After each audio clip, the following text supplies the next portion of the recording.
Halo semuanya, perkenalkan nama saya Nur Apriani Pratmasari dengan NIM 23101162200037. Di sini saya ingin memaparkan kembali tentang materi dari kelompok 1 kemarin, yaitu fonologi dan subdisiplin ilmu lainnya.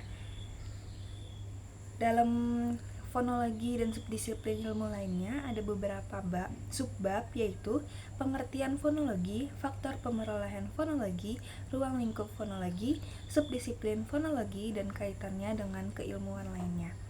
Baik, kita di sini akan memperlihatkan dulu mind map saya. Nah, setelah melihat mind map sebelumnya, sudah mulai kelihatan kan apa saja akan kita bahas ke depannya.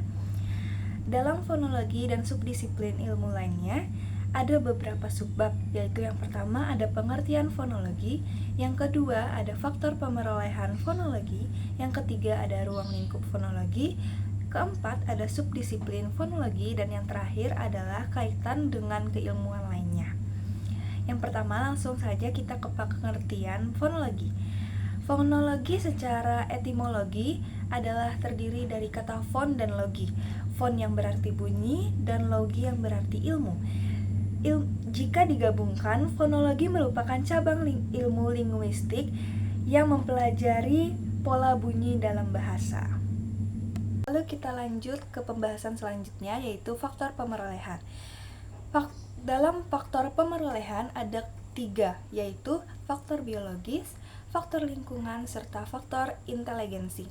Yang pertama kita akan membahas faktor biologis.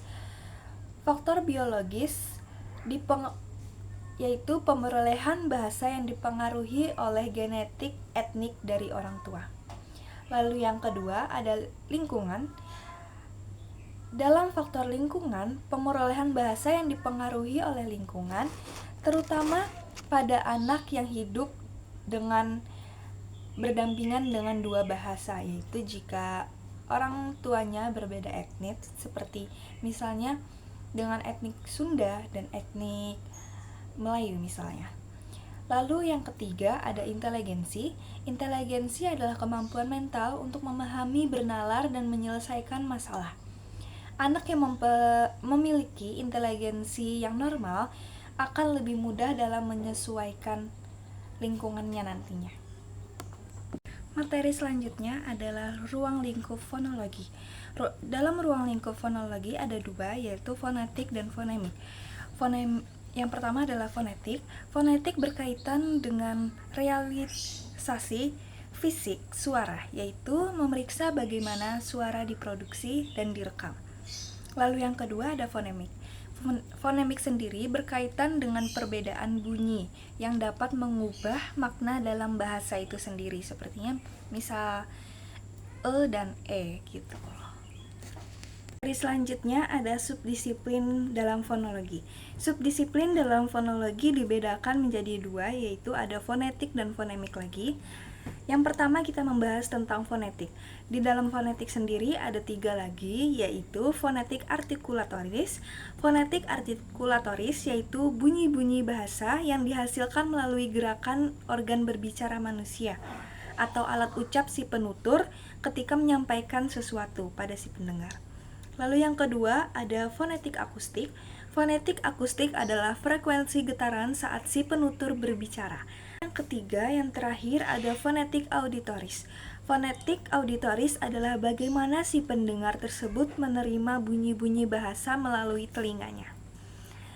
Lalu, pada fonemik sendiri terdapat beberapa subbab lagi, yaitu yang pertama ada identifikasi fonem, yang kedua adalah alofon, yang ketiga adalah klasifikasi fonem, yang keempat ada hazanah fonem, yang kelima ada perubahan fonem, dan yang keenam adalah fonem dan grafem. Lalu kita ke pembahasan yang terakhir, ada kaitan dengan subdisiplin keilmuan lainnya. Yang pertama ada morfologi. Dalam morfologi mempelajari struktur internal kata, termasuk hubungan antara fonem dan morfem dalam pembentukan kata. Lalu yang kedua ada sintaksis. Dalam sintaksis sendiri mempelajari struktur dan susunan kata dalam kalimat. Fonologi mempengaruhi sintaksis dalam beberapa aspek seperti pengaruh bunyi terhadap frasa dan klausa. Lalu yang ketiga ada semantik.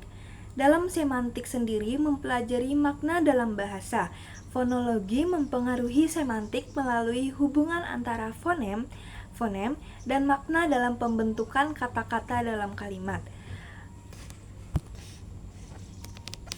Lalu yang keempat ada psikolinguistik. Dalam psikolinguistik mempelajari hubungan antara bahasa dan pikiran.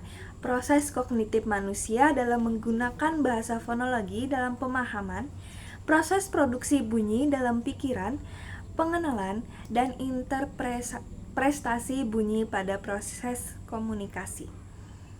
Berikut adalah pemaparan materi-materi yang sudah saya sampaikan sebelumnya. Dalam fonologi dan subdisiplin lainnya, yaitu ada pembahasan tentang pengertian fonologi, faktor pemeranan fonologi, ruang lingkup fonologi, subdisiplin fonologi, dan kaitan dengan keilmuan lainnya. Saya harap apa yang saya sampaikan dapat dimengerti oleh kalian semua. Semoga ilmu yang saya dapat menambah wawasan bagi kalian juga. Baik, sekian, terima kasih saya ucapkan. Sampai jumpa.